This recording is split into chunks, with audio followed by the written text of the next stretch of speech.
Step back three for the tie. Oh, he's done it again. They get it to him. More in space. A burst of speed. A first down for Purdue. He's still going. More. Cuts back. Touchdown. Oh, I like that.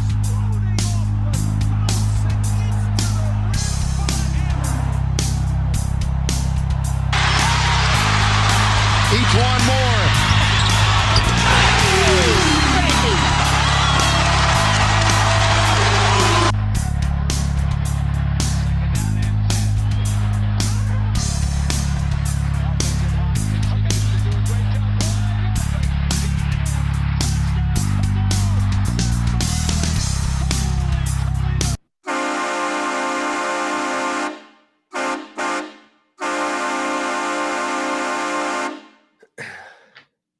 Man, I almost made it through the whole intro without coughing. I got it right there at the end.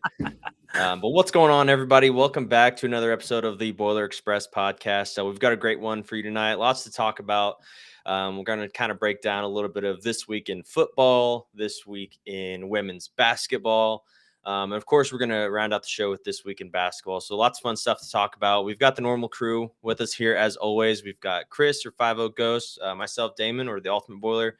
We got Dylan, Russ, Frank the Stat Tank, and we've got a great guest with us tonight. We've got Jared. I always get your last name wrong, and I apologize for that, but I believe, is it Jesulaitis or Jesulaitis? Perfect. Awesome. Got it right. Perfect. Awesome. So host of 101.7 The Hammer. Pretty excited to have him on here to talk about all things Purdue, get to know Jared more. And so, Jared, welcome to the show. We appreciate you being on. Can't wait. This is going to be a whole lot of fun. I always love talking with fellow Purdue creators. I think we have a community of fans now that get to do and that are getting more and more engaged. Different things too with Purdue content, and one love to see it, and I just love to support it. Really appreciate you guys inviting me on the podcast. Yeah, absolutely. We're excited to have you on here. It's going to be a great time. And so just a real quick, thing. I know anybody who's listening to this probably knows who you are. They've probably listened to your show a ton, but just for anybody that may not know who you are out there, kind of fill them in on who you are and what you and your involvement in the Purdue community. So we have an ESPN radio affiliate, 101.7 The Hammer. I 3 to 4 where we just talk local sports. So it's some of your Chicago teams and Bears, and then Indianapolis, the Pacers, Big Ten, but we also cool sports as well. So we talk to people like that in high school football. I do play-by-play for the ball as well. We have Purdue, myself and Jeff Julik do on Fridays. Purdue Tailgate Show, which I do with Kyle Charter, who stays pretty busy. Oh, I also the public soccer, which was a lot of fun team to watch, and that's a crazy atmosphere. They actually, for Carson, for one of the first women's basketball game, oh my gosh, like for a guy, I literally 18, 19 years now, nervous in my since maybe my first day on like a major, filling in for that. I was like so free. Thank Coach Gerald's was really like, she knew I was nervous about it, and we go to like the first half in, and she just kind of pacing and stuff. She walks over, she goes, "You still nervous?" I'm like, shouldn't you be like watching? She's like, "Yeah, we're good." They won the game, everything went well, and I didn't say yeah. So that's what I do around here. how I always mute my mic at the most inopportune times. So, no, but really cool to hear about all of that. It's neat to hear about all the different places that you have a hand in and around the Purdue community. That's great. So anybody watching that doesn't know Jared, check out 101.7 The Hammer or anything else that he's involved in. Always does a great job. He gave me some free tickets one time to a game. So that was awesome during the radio show.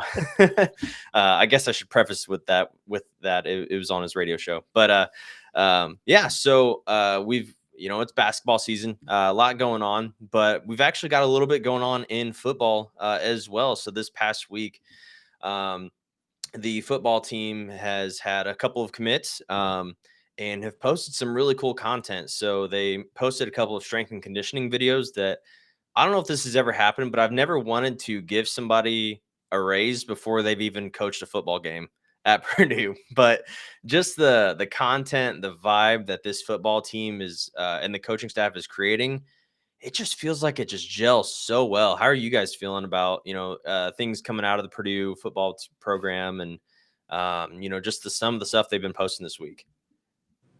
I love just how much energy there is to the program, because you're always worried about energy drop offs after a successful coach leaves and then having to replace him. So, and I actually think the energy around the program's probably up, because I think, and I mean this very lightly, but we've seen it in years past where the head coaching hire for whatever, name a sport, has kind of been a bad one. So a lot of people are like, I don't really know about this. But when you get one of the best defensive coordinators in the country to come to be your head coach, I think that drives up a lot of excitement. And all of his coaching hires, the offensive coordinator, defense coordinator, strength and conditioning coach, everybody is just really squared away dudes. I'm really, really excited. I can't get to September fast enough. Yeah, no, I think they've done a really good job of picking up the momentum and keeping things rolling as smooth as they can. And it's a young coaching staff, so I think they have the energy. But not only that, I think, again, I give praise to Purdue Creative all the time, but they They're continue incredible, to do a great job to really document what's going on.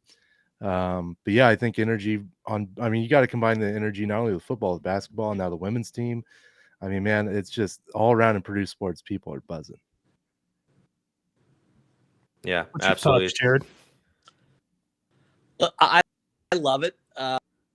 Some people that don't love that stuff, everything with how long they've been a John Purdue club member. There's that demographic that's not going to get it. They don't have to get that part.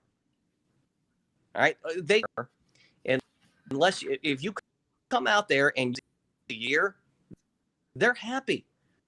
They'll be a little up, but that's what old guys do. So I'm not too worried about that. I listen. It's great. Going to pay off is being able to, and through the means that these kids want to communicate and how it's a whole thing, and that's fine.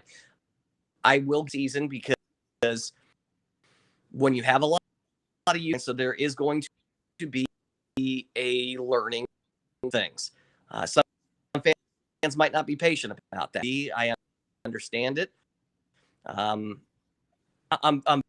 very excited here. We'll have that tomorrow. It'll be really nice to see if a certain wants to go ahead and sign on the dotted line on the first signing day period. That would, the content. You guys are right. The content is fan. Big shouts out to Sadler and the rest of Creative, because my gut, maybe they're getting a little stuff.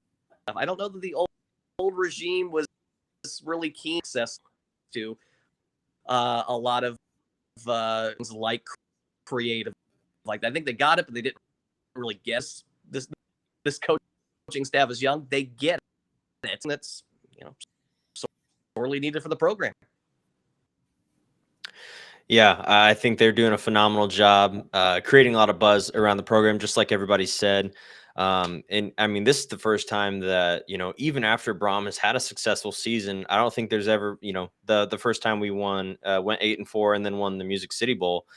You know, I don't remember this much hype going into an offseason. And this is in the middle of a coaching change as well. So for Walters to come in here, to be very well aware of the concerns that he's a defensive guy, that this is, you know, this is the cradle of quarterbacks, the bread and butter is our offense. And to be well aware of those concerns, to kind of address them right off the rip, and to I love I don't even think that he took long to build his staff. I think that he just was very methodical about it and was like, I want to make the right choices. And I mean, we still have to wait and see if they are the right choices. You know, we have to let them play a game. I'm just excited, but you know, I think it's going to be a lot of fun. Lots to look forward to. And they actually, Coach Walters got in the coaching staff, they got to experience their first game at Mackey Arena, and what a first game to go to. Was that Purdue's first ever whiteout? Does anybody know? First one I can remember. Yeah, same. It's the first one I can think of. Yeah. Yeah. And absolutely like beautiful, by the way. That looked really cool. I wouldn't mind to see kind of more of a mix up of like whites and blacks and golds out there, you know, for the t-shirt games and whatnot. I thought that was a really cool idea. And of course, everybody loves the Purdue script as well. So good. So that was their first game at Mackey, but you know, I kind of want to know what were your guys' first games at Mackey Arena? Do you remember what that first game was? I actually do. So I mean, I grew up a Purdue fan. You know, watched a lot of the Baby Boilers era. You know, even before that. But I didn't actually attend my first game until it was 2012. Purdue and Xavier. Okay. We had the lead most of the time and actually ended up losing that game.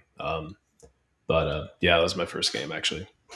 My first game was a loss as well. It was 2008.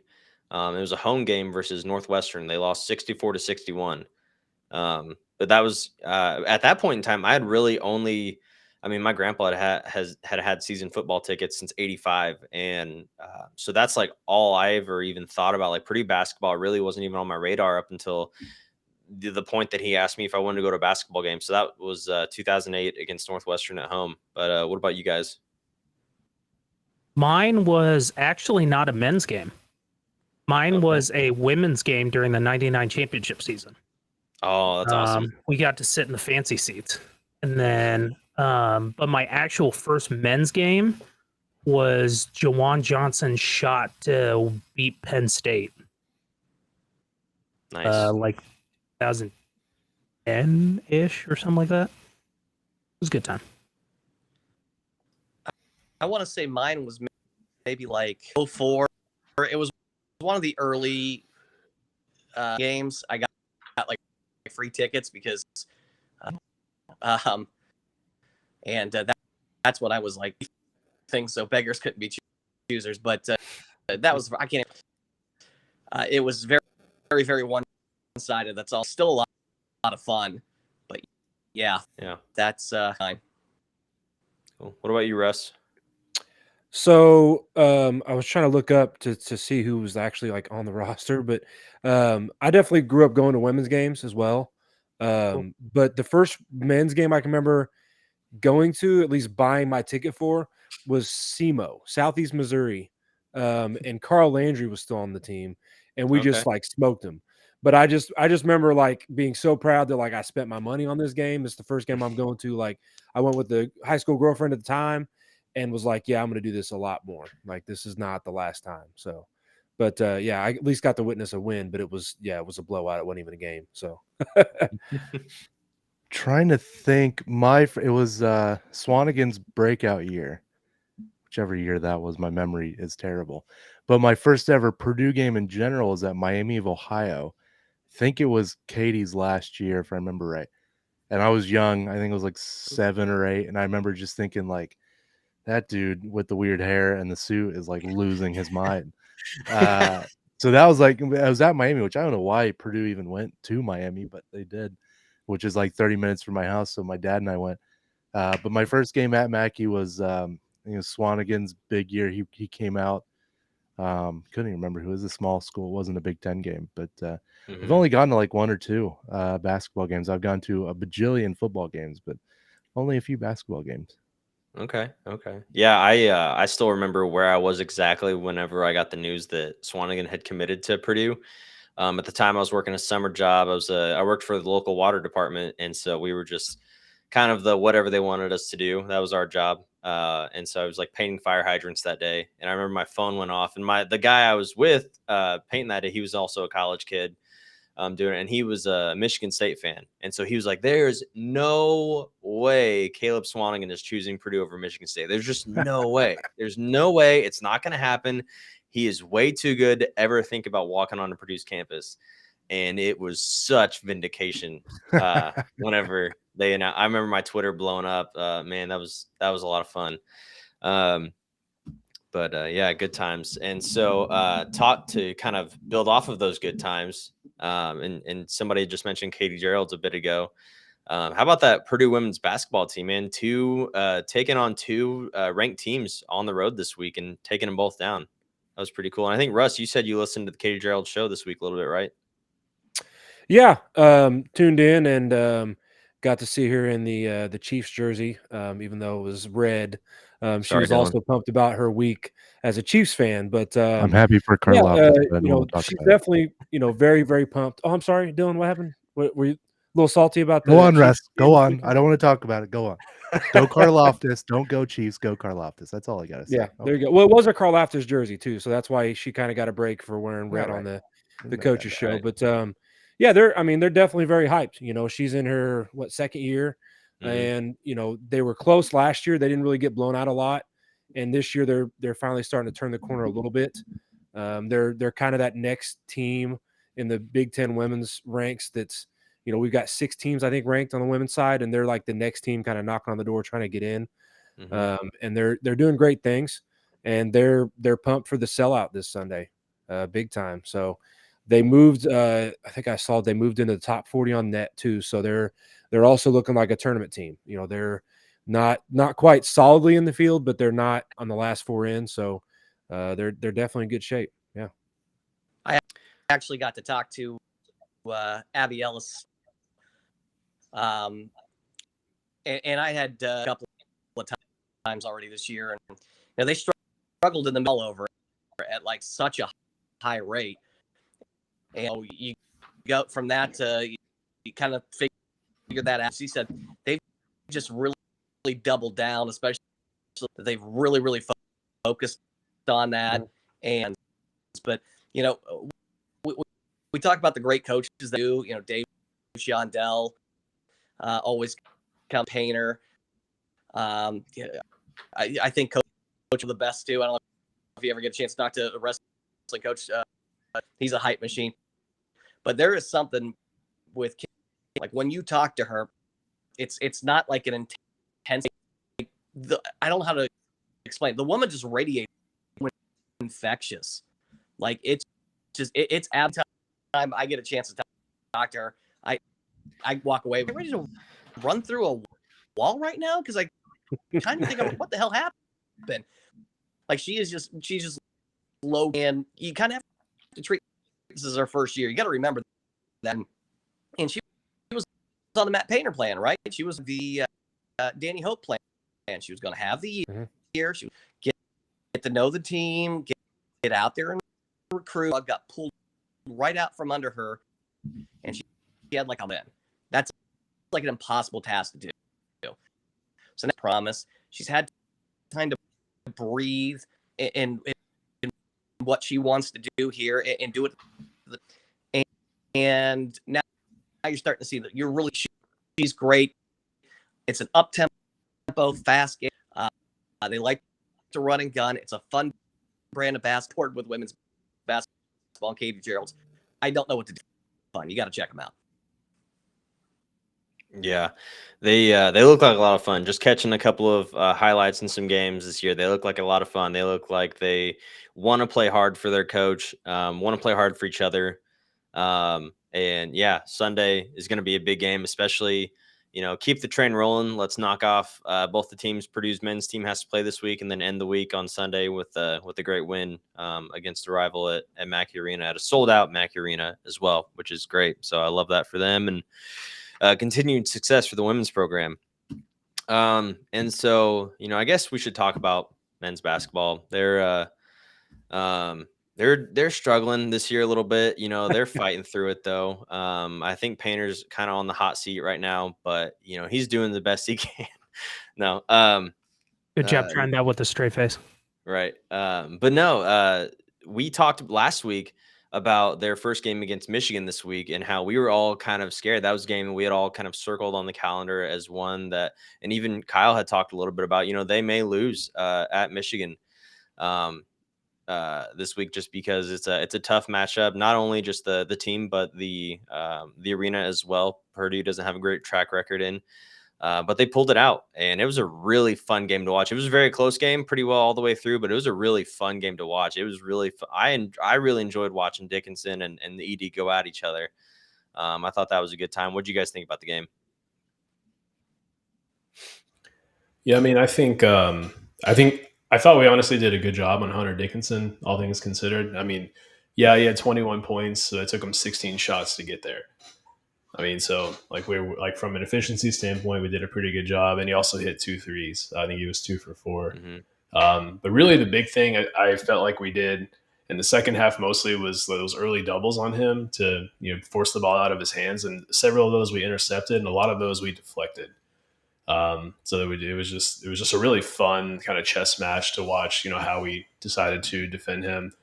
I thought it was really cool to see Trey Kaufman-Renn kind of break out again. I mean, go 4 for 4. Then getting that third foul on Taurus Reed there in the first half was huge. I mean, because they've been running that kind of 2 post-up lineup a lot, and that took away that option from them. So really, it was a technical that was kind of dumb. He said something in TKR's face right after he dunked the ball, and got that third foul, 2 free throws for Purdue. So that was big, but and also just the bench as a whole. Newman doing some good things. David Jenkins kind of having a breakout game. Morton doing some great things on both ends of the floor. It was just a great team win overall. But like you said, the lead never got wide enough that I felt like I could, kind of be at ease. Mm-hmm. So they really kept me on the edge of my seat the entire time. And it was just a fun game, as you said. Yeah, I definitely like the energy and well, we never got that lead stretched out to 20 or whatever, but the whole it seemed like Purdue was very much in control a lot of that game. They would have runs, and they always, good teams will make those runs, but I felt like Purdue just handled the moment and didn't get too high or too low, no matter where they were at in the game. Mm-hmm. Isn't it funny how, and I'm sure, I know that Purdue's not just the only fan base, but I feel like 20 points is like that benchmark where we're like, all right, we can breathe now. Everything's going to be fine. We can relax a little bit.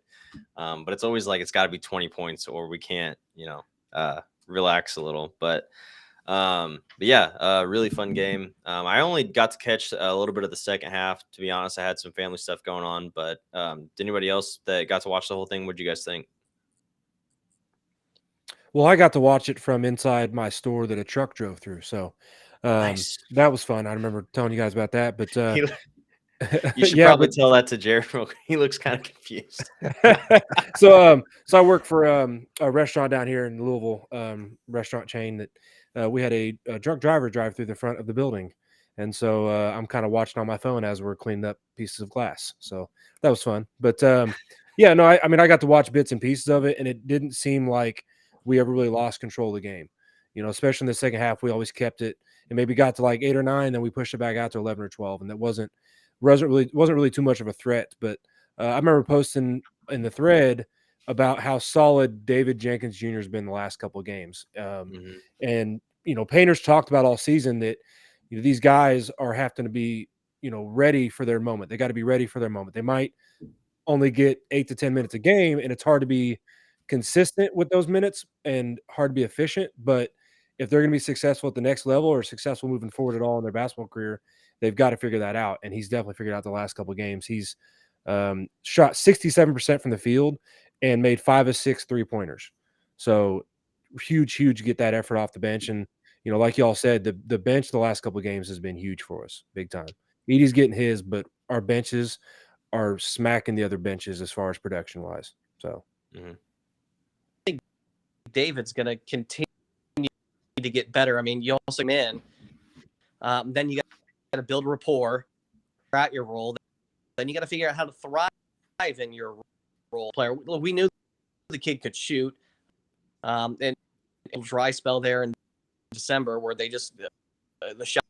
And I mean, how many minutes does he get? 18 maybe max. So I mean, it's into a real rhythm with guys that you'd only been. But when he get on campus, there maybe like August. So Yeah, I mean, that's a great point. It takes everything to get together, and so it shouldn't be terrible. He's kicking it in now, but I would suspect that he's going to continue to get more and more bench as we start to get in the tournament play situation. You just walk right in. You understand because you can get the defensive side of the ball. So that's first and foremost when you step in practice every day is you got to work on the defensive side. We knew it, but now he's able to put it all together. He's had the time. It's seeing the dividends now. Yeah, and you said it. I said limited minutes, but he's gotten 17 more minutes in 4 of the last 5 games. So he's playing a good chunk, and if he starts to get his production going, it just makes another weapon for our team to make us that much more dangerous. Yeah. Yeah, like no, I'm just kidding. When guys like DJ, Jay, and Ethan Morton and Gillis are out there hitting threes, I think that's a really great sign for how a game is going to go. And I love how much fun David is having on this team. He goes from being the guy on the other teams that he's been with in his college career to more of that role player.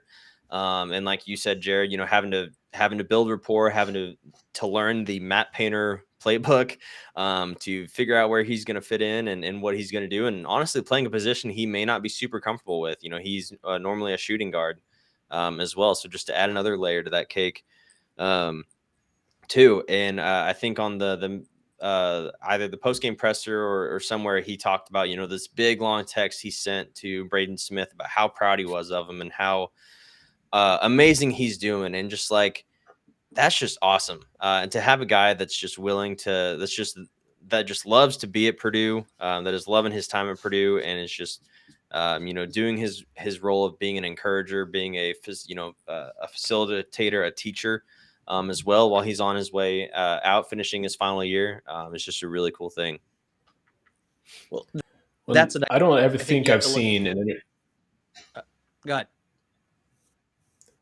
I'm sorry. I don't think I've seen an interview with David Jenkins or a press conference or anything, where he's been talking about the team where he hasn't mentioned the camaraderie that he feels with the other players and that he's developed with the other players. And it seems like something he holds like very, very valuable to himself. And I just think that that's a really, really cool thing. It's just, you don't necessarily see that all the time, but he that text he sent to Braden Smith, I mean, that just goes to show what type of person he is. And I think he's just happy to be on a team that's 21-1. I mean, who wouldn't be, I mean, especially for a guy who's, I think this is his 4th school. I mean, it's just, and then for him to set a record like he did at Mackey with respect to like how loud it got. That was the loudest Mackey's ever gotten that they were able to record, and it was him hitting a 3 at the end of the first half. So, that was a really heartwarming moment, in my opinion, for him. But I was really happy to see that for him. That harkens back to something else Matt Painter does. It's something when I have him on, is that when he very careful about who he now, especially in the transfer portal, that it, culturally and that it has to be a good fit. If it's not, despite a need, he much rather do that than because you need the piece. It is not going to. And so when you talk about David Jenkins, that is something that Matt Painter absolutely looks for in the portal. Is available at that position. He needs it's especially in the locker room, the chemistry. So better not just to bring the guy in. It's because that he fits. He's that. Yeah, I think that's a great point that he really finds system guys. It's not guys with the best stats or the best ratings. It's guys that who he knows will gel into his team. And it's great too, because that's definitely something that if you look at Matt Painter's career, he's had to learn how to do that. That's not always been a great skill of his. You look at the early 2010s, those were some pretty rough years. And for him to take those moments and to learn from those and to grow, I think that says a lot about Coach Painter's character as well. And he just, this year especially, it just feels like there's a different facade about Coach Painter. He just seems a lot more even keel. Not that he was ever like not even keel, but just even more like he's just like relaxed. It's like he's like looking into the future. Like he just knows what's going to happen, 3 steps ahead. And nothing really bothers him. And it's just a fun time. We've said it a couple times here, and it's becoming like the saying of Purdue is it's a fun time to be a Boilermaker. And it really is. And, the game against Michigan State, I think really showed that. What an environment. Holy crap. Just watching it on TV. I mean, I have goosebumps right now just talking about it, just seeing it, the video that, again, Purdue Creative, incredible people, an incredible team over there posted that video of the highlights and everything of that game. And just, wow. If you can't get chills watching that, I don't know what you can, what a game, from all angles. There's a lot of people that had had a big hand in helping Purdue, beat Michigan State the way that they did. Yeah, I think it was a very balanced game. I felt like everybody, I mean, obviously Edie got everything, but like all the guys who weren't scoring 20, they were doing the little things. They're getting the boards, they're getting the steals and tips and things like that. And Ethan Morton just did great on defense again. And then Frank, you mentioned in the group chat, was it the Michigan State game where Braden had that, where he basically chased the dude halfway around the court and it could have been an open 3, but he blew it up? Yeah, it was Walker. They were trying to run him off of a staggered screen, and he just completely got in front of him and wouldn't let him use the screen, and just completely blew up that play. And like, the great thing about that is that's not something that's ever going to show up on a stat sheet, and that's but he ended up having to settle for like a contested like mid range floater, versus what would have likely been a pretty open 3. And I guess on the subject of Ethan Morton, I mean, it was great to see him hit that first 3, the first play of the game. That was awesome. I feel like that play just kind of set the tone for the entire game. They were double teaming Edie, and he pops out to the 3-point line, and no one goes with him, and he makes him pay for it. In that first game, he was, I think, 0 for 3 or 0 for 4 against Michigan State from 3. So he kind of set the tone early that he was going to put up some points, and I think he missed 4 or 5 free throws too. I mean, so he could have had a double-digit scoring game. But yeah, I mean, his defense is unreal. It's on another level lately. It was good to see TKR, do more good against that. I mean, and we talked about the David Jenkins 3, but just it was just another great showing from the bench. And it sounds funny or counterintuitive to say there was a lot of balance when you had a guy go for, what was he have 38. But it just that I felt like everyone, it was Edie and then everyone else in equal numbers around him. Like Gillis had a really good game. TKR, as I said, had a good game. Newman had a pretty decent game. Missed a few shots there at the end, but hit a crucial one. Fletcher had a really good game. It was just a great game by everybody involved, in my opinion. Really good execution on the defensive end. Yeah, just incredibly efficient on offense too. 21 assists on 29 made baskets. That's crazy. But yeah, Morton was 1 for 6 from the free throw line. Probably not a great follow-up to people saying he shouldn't be on the floor because of his offense. But his defense, again, was just solid. So, yeah. Yeah, and to add to the defense, I think Edie does a great job of guarding the paint, but something I think he excelled in this past game were his double teams and just the way that he maneuvered around the paint. He caused 3 turnovers off of those 3 steals that he had gotten, which is not something that I'm used to seeing. I'm not used to seeing 7'4", almost 300-pound guy just stealing the ball away from people. So I think he did a phenomenal job moving around the floor. I know that that's kind of a a criticism I feel like of Edie's is just his slowness of kind of moving around the court and stuff like that. So to see him move around, cause some mayhem with those double teams and get some steals, so I thought was really good. And I thought he just kind of really he had Sissoko's number that game. You know, he kept getting great positioning against Sissoko. He kept putting the ball up against him. I was taking notes during the game here. I think it was under 10 minutes and he had 25 of Purdue's 55 points and then he ends up scoring 13 more. You can't say it. My last line is Boilers win in all caps, 38 points for Edie. My God. Just a really fun game. And, you talked too about all the contributions from everybody as well. It was funny. I what did I write here? See if I can't find it. There was I was kind of nervous about, I don't know why. I just felt like Newman kind of wasn't maybe producing off the bench as well as he had been previously. And then he comes in at like the 14:50 mark in the second half. And I write, let's see if the bench success continues. Newman with an air ball layup. Newman almost immediately picks up the foul. Newman gets in. And then he gets the in and out. He hit a 3 there to go in and out. So, but he had a solid game as well. That was just a quick stint. That was like 2 possessions that happened. But yeah, just a long-winded way to say everybody's had a great game. So, Jared, what'd you think? Well, when it comes to Ethan Morton versus I understand. I read the internet comments and Morton now. The one thing Ethan Morton does do over very often.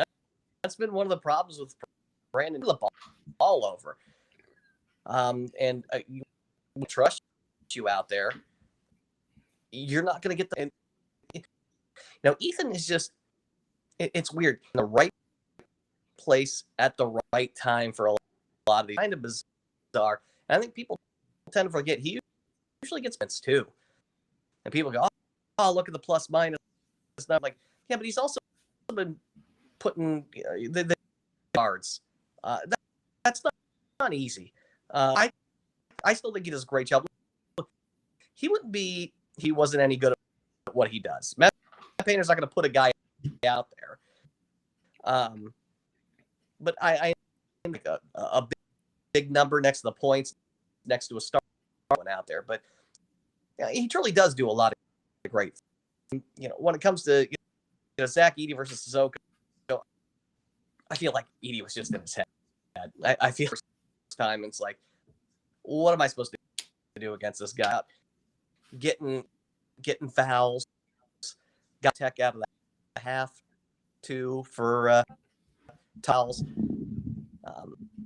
I think he was just in his head, win this battle. It's not going to happen. I think he psyched himself out of it, to be honest with you. Yeah. It's got to be easy to do. How often, and even if you're playing, how often as a big man are you coming up against somebody that's sore and learning how to play again? In a practice. It's insane. Sure, but 7'4". Oh my gosh, I can't begin to prepare for that. So, zone head. I'm glad they beat Michigan State. Huge Izzo fan. I thought some of the comments in the post game did. He's grasping at straws, but they don't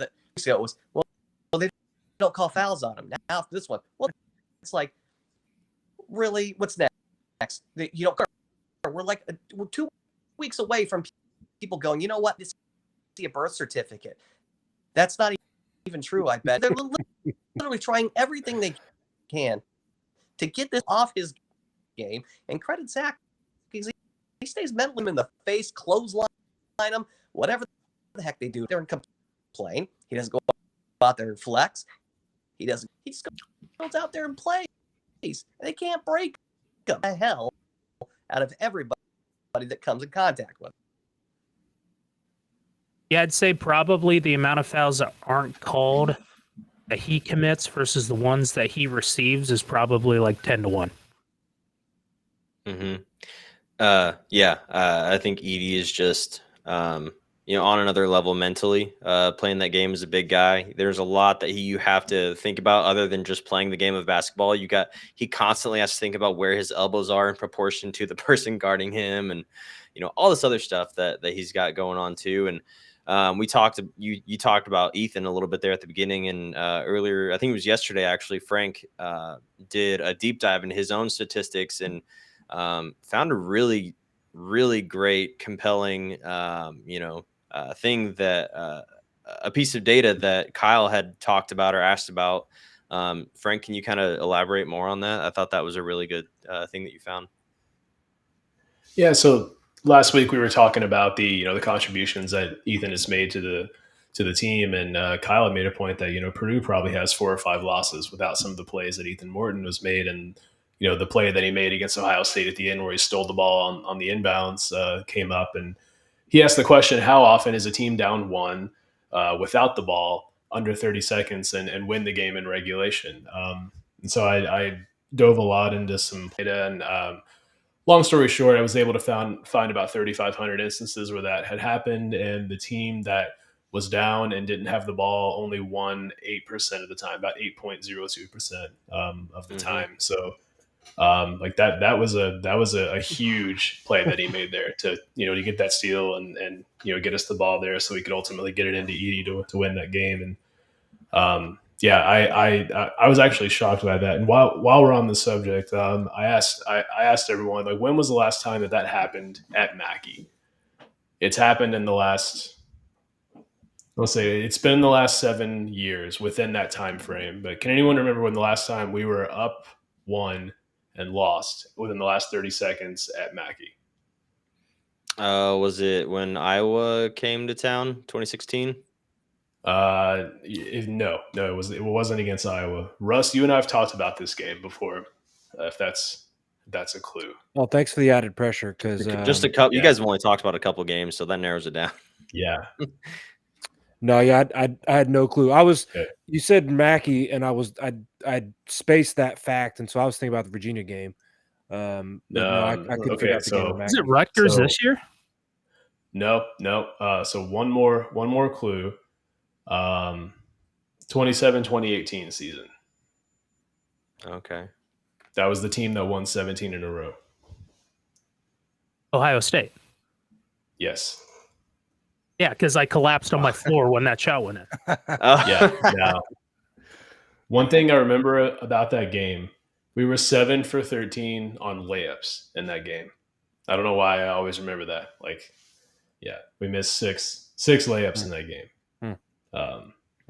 So that's that was the last time. While I was looking at all the data, I wanted to see the last time it had happened to us. Which the last time it actually happened to us, where we were on the bad end of that, was the Ron Harper Jr. shot. Then I wanted to see the last time it happened at Mackey, and so it was 2018. So 4 times in the Painter era that's happened. We've been on either end of that. So Jeez.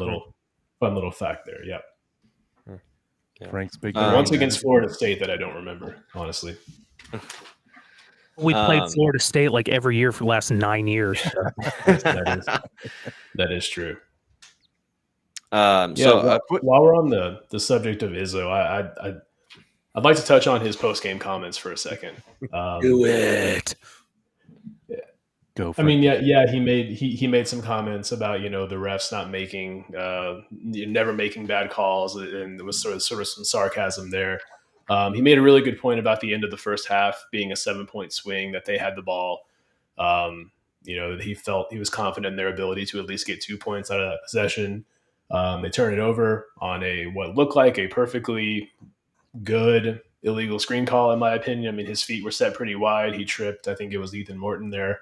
Then we come down, we hit a 3, and then he gets a technical, and we get 2 free throws out of it and hit both of them. So instead of Michigan State up 2, we go up 5, and that's a 7-point swing, which I thought was a really good and really valid point. Then he started talking about Painter and his ability to get guys to buy into their roles. And I just wasn't sure about some of the comments that he made, specifically talking about Caleb first, and that Caleb's a really good player. And he could, he's capable of scoring a lot of points, but he's content with taking, 2 shots. in this game. And I just couldn't help but feel like there was something backhanded or underhanded about that. Did anyone else feel that way? Oh, absolutely. Oh, Yeah, yeah. that's That's the whole thing is backhanded. yeah, like Russ was saying before we went live, it's like saying, "Oh man, for doing what you're doing, like you could do better, but like you're doing good here." It's like you're like patting a little kid on the back. You just beat them in a backyard basketball game. And they hit one shot and you're like, "Oh, that was good try, buddy. That was really good. You tried really hard. That was my older brother participation growing up. trophy." Shout out to Mike. Yeah, when I Shout out, listened Mike. to the presser, and I heard the first comment before I listened to the presser from you all, and it kind of got my blood boiling. Like, what is he trying to like recruit backhandedly, like, and just say, hey, like, man, you could get so much more playing time and more shots off other places. But in the press conference, he actually goes through guys on our roster, not just first. Like, he goes, man, Fletcher Lawyer, that's a guy that, wow, he could score 25 for you, but he's content just getting 4 shots. And Scored man, Braden 27. Smith, he's another great player. He's had great nights, but he's just content playing his role. And Caleb First, especially him, he's the guy I really want to talk about. He's so great, and he only took 2 shots tonight, but I mean, hey, he's happy playing his role, and he does good. So and it was just like, dude, back off. Like, what are you trying to say? Like, yeah, Salty. especially with the recruiting battles we've got in with them. We talked about Swanning earlier in the show. That just sounds backhanded to me. Like, what are you trying to, get guys to start thinking about, man, I should go somewhere else. But again, we talked about David Jenkins Jr. and his leadership on that team and talking about how much it means to him to be in his role and be part of a number 1 ranked team, that he's been all over college basketball. And it seems like he's enjoying this stop the most. So hopefully he's, putting that insight and that wisdom into these guys to say, hey, look, hold tight. Don't think their grass is always greener somewhere else, because how many times are you going to be on a unanimous number 1 team? We're the first team in the AP poll history from the Power 5 conference to have a unanimous number 1 2 years in a row. How often is that going to happen? So, sure, go somewhere else, but it's not going to be better. So, no, I didn't like those comments at all. And Jared, judging by your reaction, it seems like you might agree. You a favor. He's kind of doing you a favor. A little bit more about being a Purdue guy. How it works. If you are concerned about how many, let me tell you, that didn't work for Matt Painter. And if I tell you to go to Michigan State, Tom will take that. Go right. I want to do. I'm not going to bring that attitude in here though. So 3 shots in a game. Hey, come to Purdue. But if it's got stats, you ain't got to be here. So he's almost doing you. And I've brought it up in our group chat earlier, and I kind of want to get your thoughts on it. It almost has seemed like since the Swanigan commitment, like Michigan State's gone one way and we've gone another. Like, it almost like that not flip, but us winning that out kind of changed the trajectory for both programs. And since then, Izzo just seems like a grumpy old man. And he's taken plenty from us as well. We lost out on Gary Harris. We lost out on Malik Hall. I'm sure there's tons more from the past that I can't think of right now. So, yeah. He seems dejected. Well, take a look at some. He wishes he had a Caleb First. He wishes he had a Bryce. He doesn't get Bryce. That is like a Michigan State E. And I watch him, doing so. Look at what is on that roster. The best player they've recruited out of high school. The player that has the most NBA now. And you got to scratch your head and think about that one for a minute. Don't. They're best when they've had a big, like 4-guy 5, and put a couple of superstars out there, and they've been great. But he does not have that big body. He doesn't have a Draymond Green. Granted, they don't grow on. Those are the type of anchors that he's always had in the paint. One like that. He has failed to recruit one of those. He builds the team around, and it's frustrating to him. The dirty stuff that I'm not saying it. I'm not saying. There's people talk, people say things, even now, and maybe everybody else is kind out of touch. Maybe he's getting towards the end of his run. Yeah, part of me wants to be sympathetic to Michigan State because they've had a lot of injuries this year and they just haven't been able to get a momentum going. But everybody calm down, okay? Don't shake your heads at me and freak out. All right.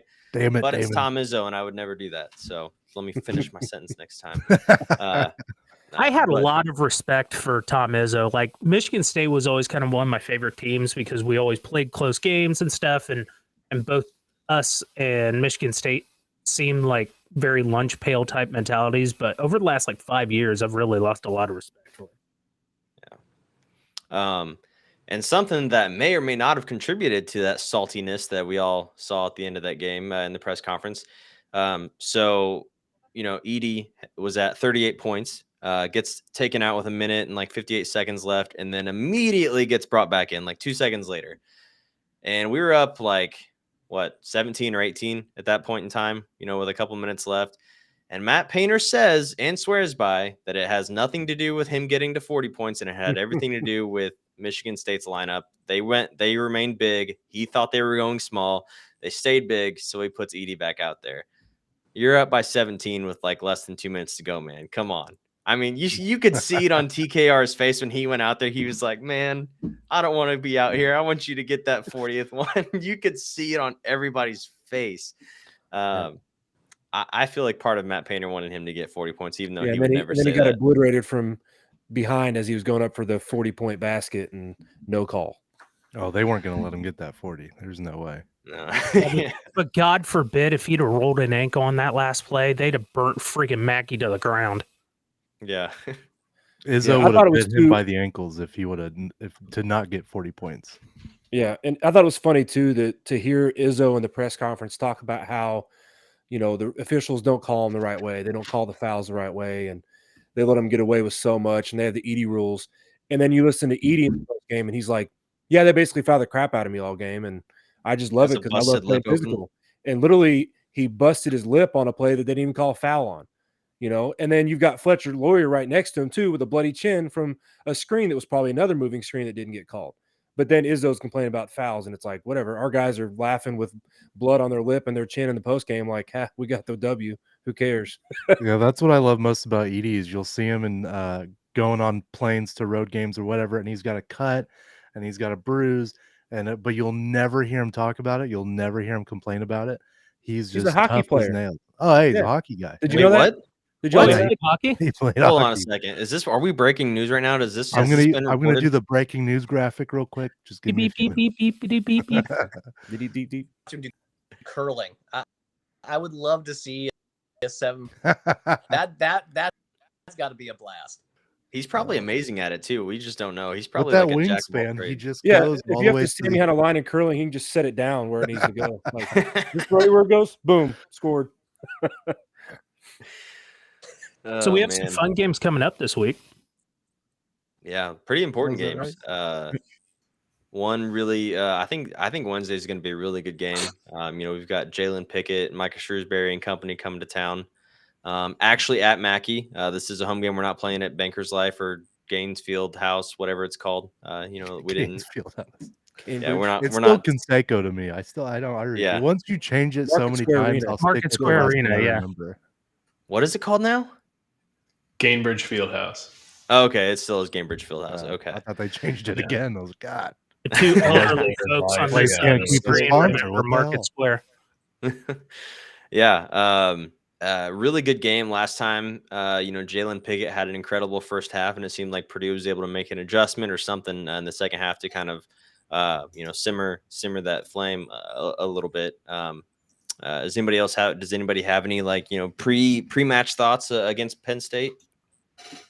Well, The main thing that sticks out about Penn State when you look at them on paper or on the court is their 3-point shooting ability. They're shooting 38.5% average as a team, which is 13th best in the country. 43% of their points, or actually 44% of their points come from the three, which is actually 4th in the country. So that team that's going to fire from deep. They have 4 volume shooters shooting 40% or better. It's Miles Dredd, Seth Lundy, and Andrew Funk. Jalen Pickett is not one of those guys. However, Jalen Pickett's ability to score at all three levels kind of opens up threes for him. So he's just an absurdly good player. Another thing that sticks out about them on paper is that they turn the ball over less than any team in the country.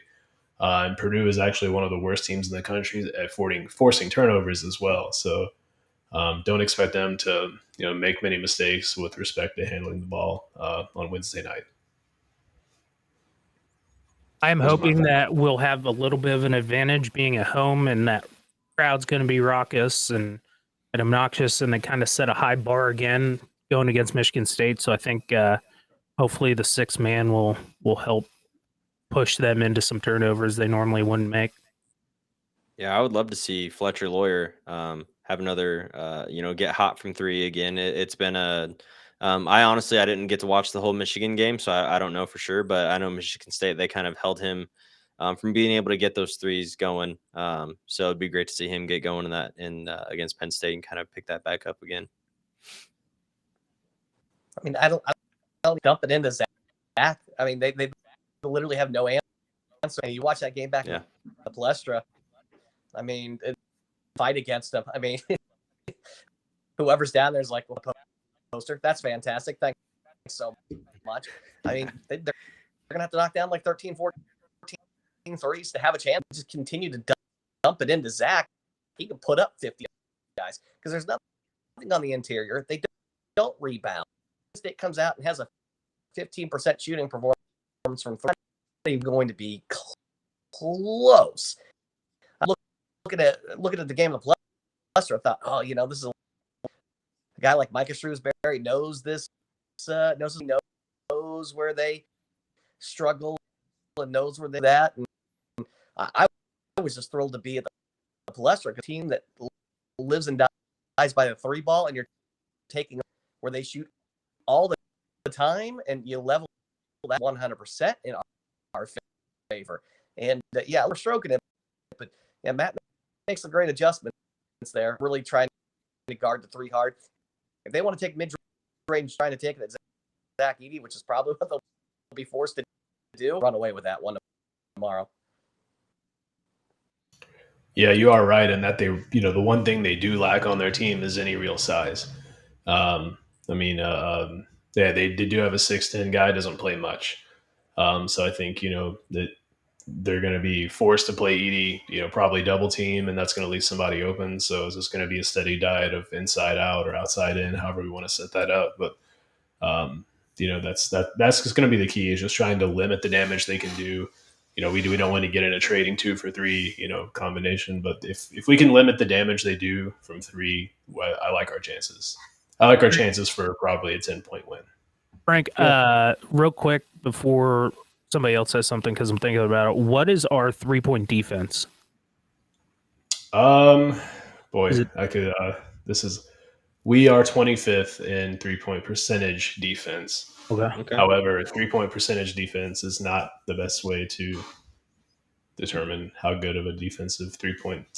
I'm not going to go into it. Our defensive 3-point percentage, we only allow our opponents to shoot 29.9%. Man, thought you were going to melt all of our brains, Frank. I was ready for it. Yeah, he was going that way. I was about to go get No, Frank's big brain. Jared kind of hinted at one of the notes that I was going to make was this could be, we're coming off a week where Edey scored 70 points.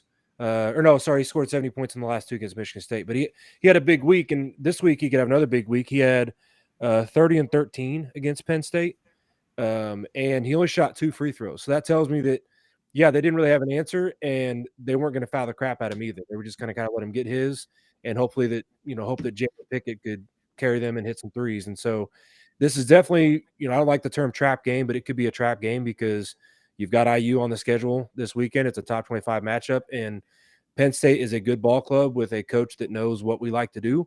So we definitely got to show up at Mackey tomorrow night and be ready for a matchup, be ready for a fight.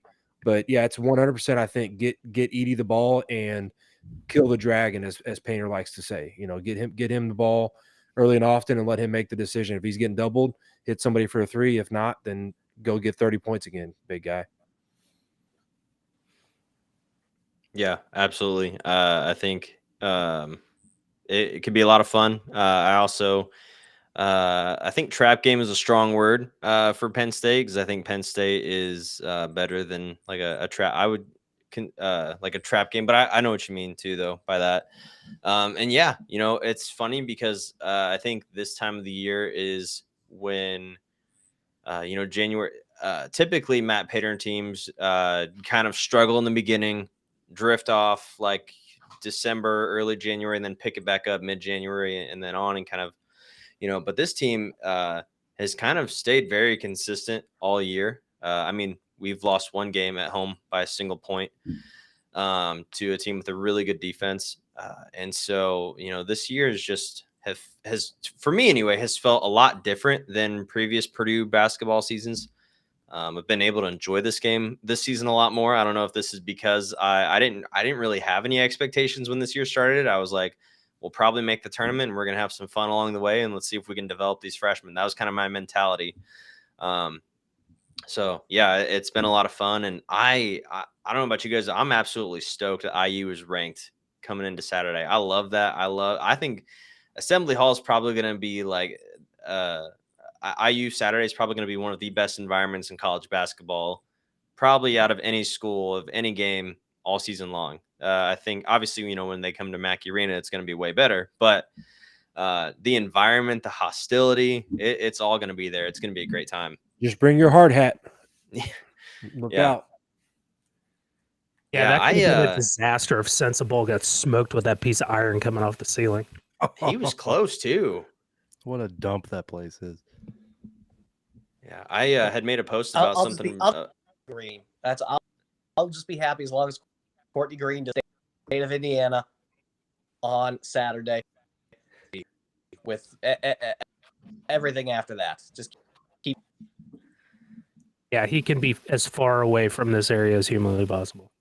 Right. You guys know his stat line. I've seen the stat line with Purdue covers and Courtney Green. It's like 2 and 19 or something. 20.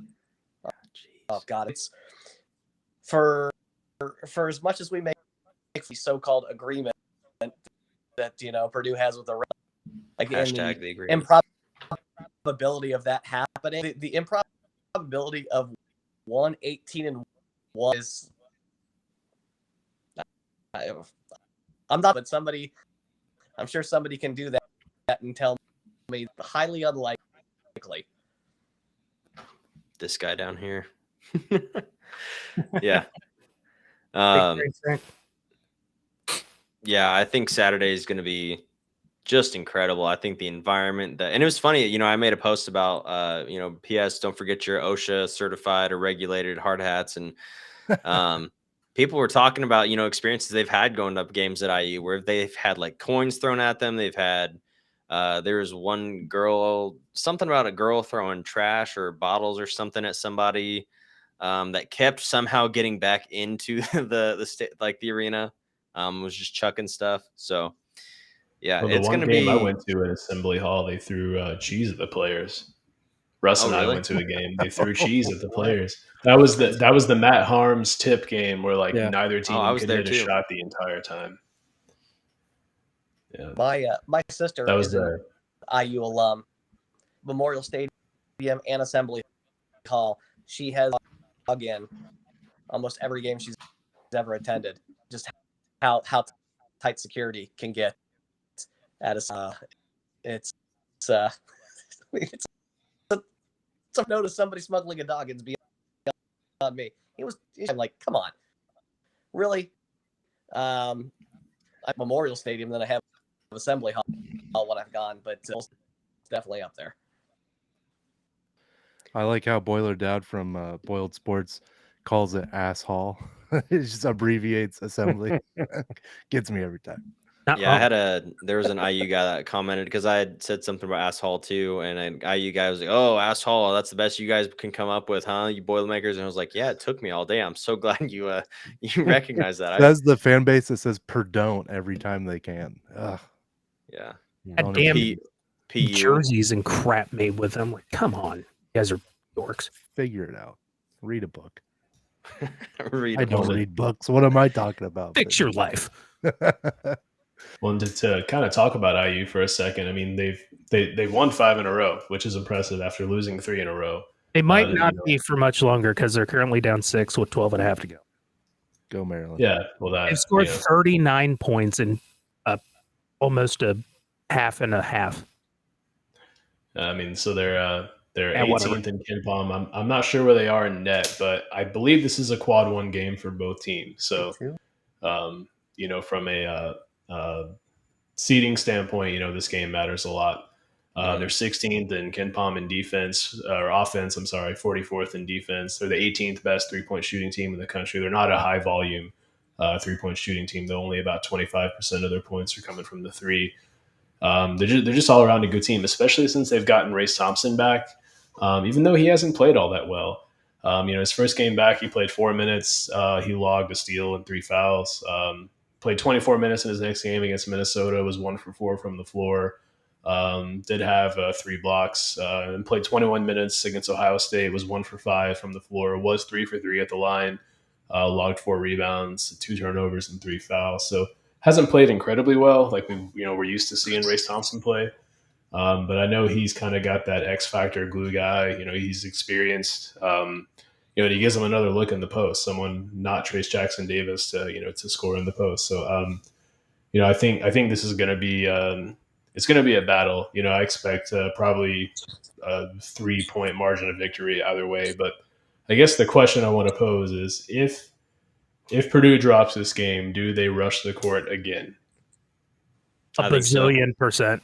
Oh, those nerds will Okay. do it every time. That's why it's a little frustrating to me going into this game, because if we win, they're going to talk about how regular season games don't matter and they got all the banners. But if they win, they're going to rush the court and it's their Super Bowl. So it's like there's, you know, no matter what, we're not going to be happy with IU fans come Sunday morning, period. I was never happy with IU fans, but that's besides. Yeah, I can't remember a time where I was like, yeah, hey, good for those guys. I was cracking up. Sure. They were somebody, I think it was the Crimson Quarry, had made a post about, it was like a on this day, you know, post from last year when they beat us when we were ranked like 4th or something, and there was the picture of the crowd rushing the court, and who was it, Rob Finney, you know, on everybody's shoulders and everything. And I don't know how the topic got brought up, but it was basically it said that like Purdue fans had given him such a hard time and blah blah blah, and then folks started talking about how IU, you know, it just blew my mind that IU has even like the gall to say something about what Purdue fans have said to a player, because they literally had it on their Crimson, like whatever their stupid student section's name is, had it on the list to make fun of Isaac Haas's sister, who has cerebral palsy. So like there's like nothing that, no, like I'm sorry, you don't get to pick and choose what is acceptable and not. That was just, yeah, ever since I saw that, like there's just no Get Rob out of town, remember? I mean, they were all ready for him to hit the road, his transfer papers. I mean, they were with that kid, and then he hits the shot, and all these, and they're still like, yeah, so long. We appreciate that later. So please, let's not Rob, who's a great kid, by the way, McCutcheon grad, right? Great kid, comes from great family. Let's not act like IU fans were super high, because they hated that kid for he was ready to push him right out the door before he hit that shot.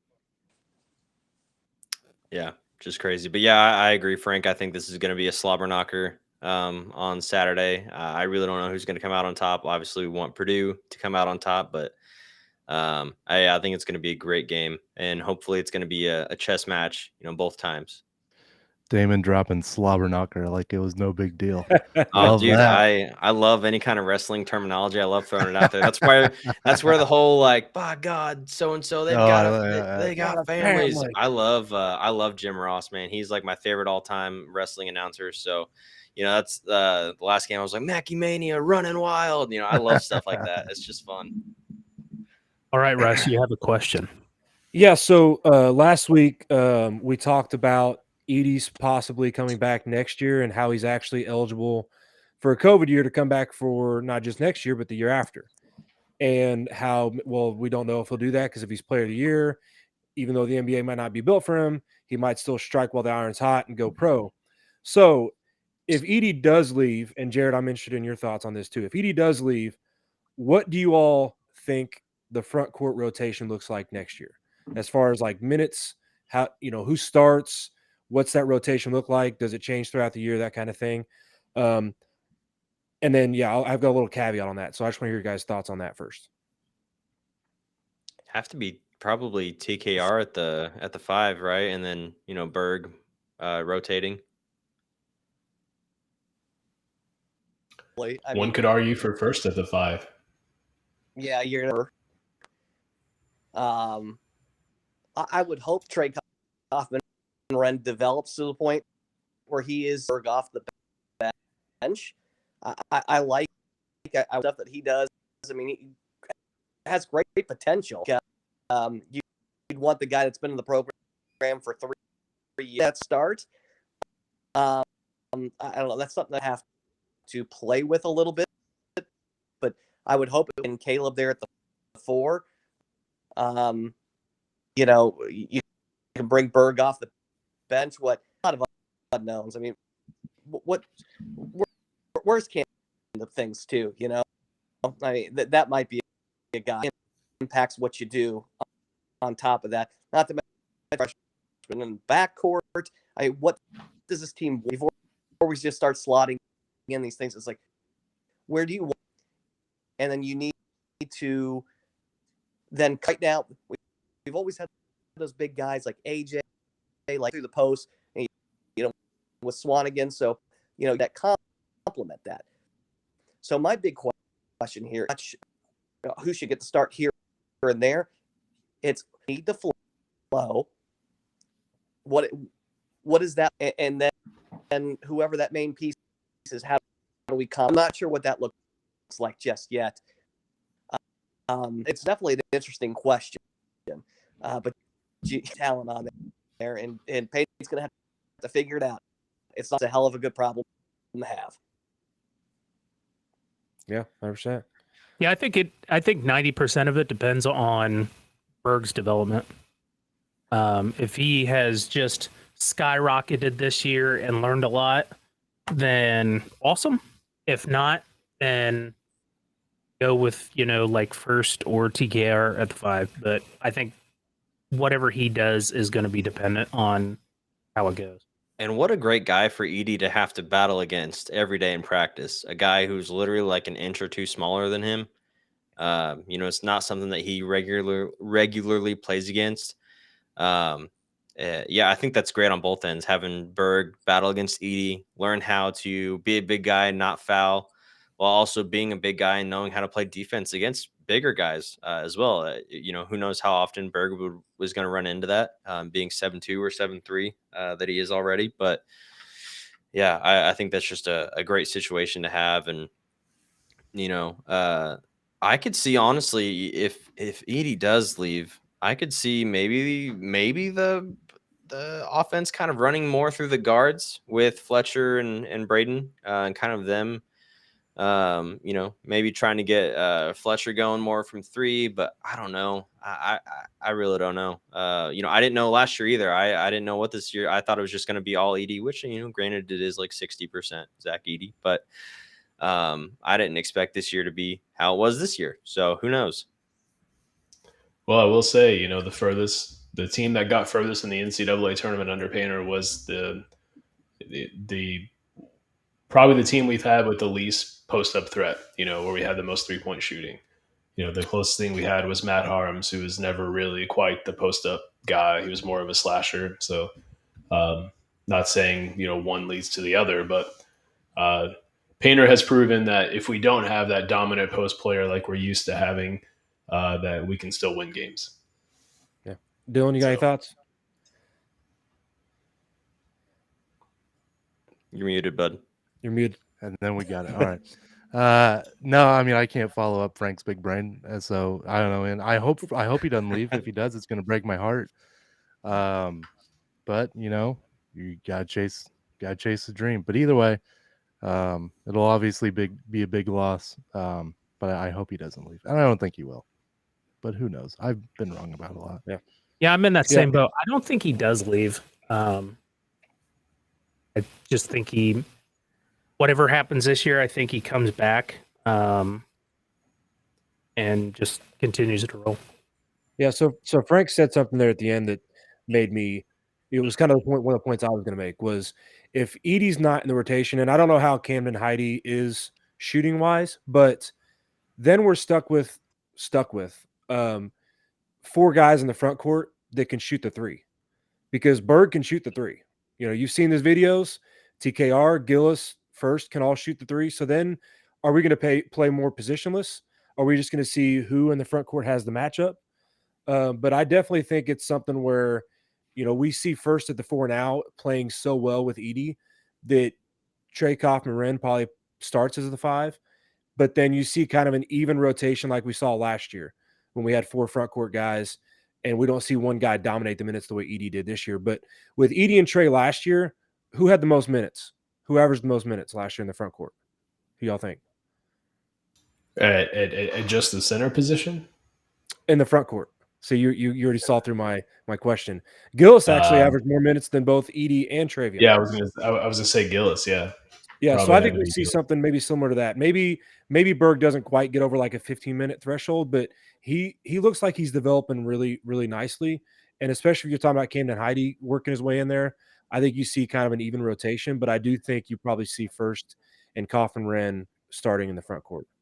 So, Yeah. Yeah. Well, does anybody else kind of want to wrap us up here? We're at an hour and 16. So does anybody else have any final thoughts they want to share? I'll kind of go around the table here. Payne Durham in the Reese's Senior Bowl coming up. I think it's an hour before tip off on Saturday. Okay. So yeah, shout out to our guy Payne for playing in the Senior Bowl. It's always Payne fun to Train. watch. Payne Train. Yeah. I've got nothing. It'll be a good week. I did just see Jalen Graham got an invite to the combine. Oh, Oh, nice. nice. Nice. Very cool. Awesome. Frank, you got any final thoughts? I mean, I spent a lot of time on KenPom. We have dropped from 4th to 5th. Alabama went from 6th to 3rd tonight with their dominant win. Yeah, they won by like over Vanderbilt, 132 points. 101 to 44. So that'll do it. Who did they play? Vanderbilt. Oh, My final thought, it looks like we're about to have a 3-game lead in the conference because Iowa's up 13 with 3 minutes left in that game. Just over 3 minutes. So Voice. Awesome. love that. Yep. Yeah, man. Jared, anything? I thought, we get a chance to settle the debate on Sunday. Who is the better basketball player? Malik Hall or Patrick Beatty? Patrick Beatty. So shout out to Patrick Beatty. Throw that out there. But, Malik's got that WW. People tend to forget about that. He's got a future in the wrestling. And also, fun fact, since we're talking about the my whole idols and wanting to get into radio, Gino Okerlund and Bobby the Brain Heaton. Oh yeah, 2 of the legends right there. That's awesome. Damon's fired up. Oh, I am, dude. I told these guys I'm gonna make them watch WrestleMania with me this year. So I'm all in. about it. It's electric. I mean, it's the best. Yeah. It's gonna be great. But awesome. Well, Jared, we just want to say thank you for being on here tonight. Great to hear your input on things. Great. I love that people listening get to know you more, just about what you do around the Purdue community and hear your thoughts on things. So just shout out to you and thank you for being on tonight. I appreciate it. No, hey, thank you guys for having me. It's a blast to come back. You guys are awesome. Awesome. Well, everybody tuning in, appreciate you guys all watching right now. If you you can find us on YouTube, on Twitter, Spotify. We'll probably be on LinkedIn at some point in time in the near future as well. Just kidding. But no, you can find us pretty well anywhere that you can listen to podcasts. So appreciate you all checking us out.